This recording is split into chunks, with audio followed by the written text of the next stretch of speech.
Les jeunes de la Talibanie ne s'inquiètent pas. Ils acclament bêtement et ils ne se posent pas de questions. Peut-être qu'à travers ma vidéo, cela va susciter quelques interrogations, parce que tout le monde n'est jamais idiot. Tout le monde ne peut pas être faire le suivisme moutonnier. Il y a toujours des gens qui sont un peu lucides. Comme on voit la lucidité ces derniers temps de Wilfried Ekanga. Ils sont nombreux comme ça. Alors, Wilfried Ekanga, toi tu as toujours des analyses très pointilleuses et avec beaucoup de lucidité.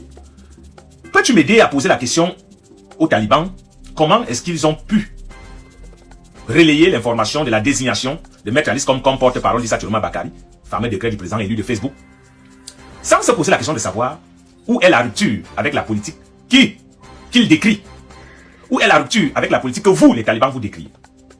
Parce que prendre Maître Alice comme plus de 80 ans de vie sur terre, pour la désigner porte-parole sur Internet, pendant qu'on est soi-même président élu de Facebook, un outil qui est utilisé principalement par les jeunes, cela veut dire qu'on n'est pas dans la rupture.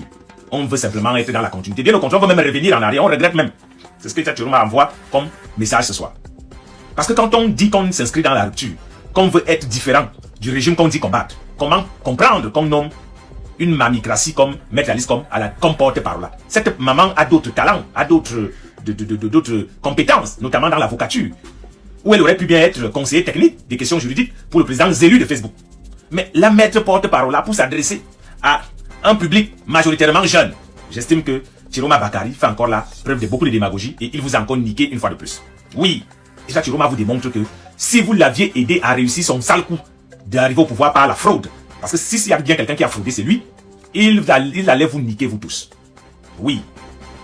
Comment comprendre que une maman qui doit aller en retraite, et doit juste être conseillée, devient porte-parole? Maître Alice qu'on peut se balader dans combien de médias pour parler? Maître Alice qu'on peut faire combien de publications, combien de vidéos, comme nous faisons là, pour parler?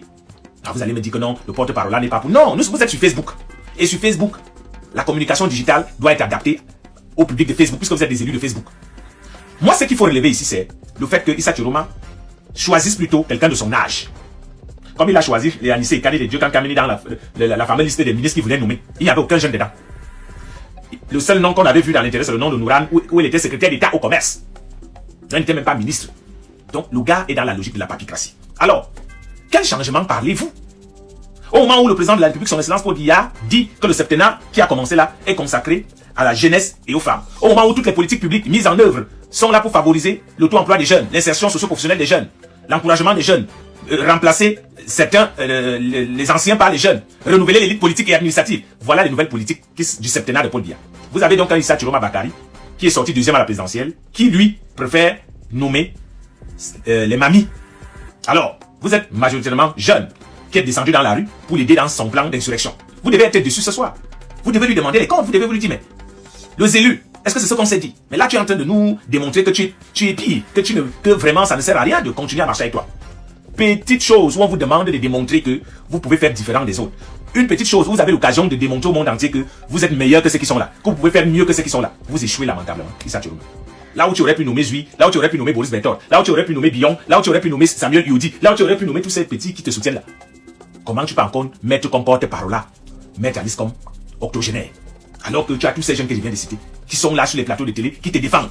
Mais tu leur démontres que, en réalité, tu ne connais pas une autre politique que celle que tu as pratiquée pendant 20 ans au gouvernement. Et donc, on sait aussi que tu as organisé ton chemin, accepté d'être le bon diable, parce que tu voulais fuir tes responsabilités. On allait te demander, qu'est-ce que tu as fait de la TNT? La TNT devait nous permettre de regarder la télévision au Cameroun, ce qu'on appelle la télévision numérique terrestre, sans payer. Aujourd'hui, si tu veux voir la télévision au Cameroun, tu es obligé de payer Canal+, ou d'autres opérateurs, DSTV et autres. Tu es obligé, la télé est payante au Cameroun. Or, la TNT devait résoudre le problème. Pour fuir tout cela, Issa Chiroma a accepté d'être le bon diable. Alors, quand on a été ministre de la Communication, et qu'on n'a pas pu gérer un petit projet comme la TNT, c'est tout un pays comme le Cameroun, 35 millions d'habitants, 250 ethnies, avec tous les défis, ce n'est pas un pays comme ça qu'on peut gérer. Issa Chiroma n'est pas qualifié, et ne sera jamais qualifié pour diriger un pays comme le Cameroun. J'ai dit qu'il n'est pas qualifié et il ne le sera jamais. Pareil pour Maurice Kamto, les deux ne sont pas qualifiés pour diriger un pays comme le Cameroun. Je l'ai dit, parce que leur idéologie politique ne cadre pas avec les aspirations actuelles du Cameroun. Oui, parce que les Camerounais ont besoin d'un homme qui les rassemble. Un homme qui leur redonne confiance en eux. Et aujourd'hui, on a regardé tous les profils. On s'est rendu compte qu'il n'y a que Paul Biya, pour l'instant, qui incarne tout ça.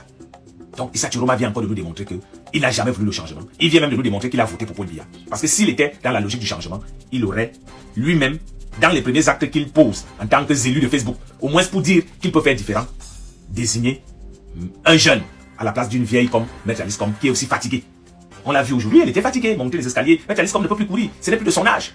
Mais voilà, ça veut dire que personne n'est prêt au changement. Paul Biya reste donc et demeure le meilleur choix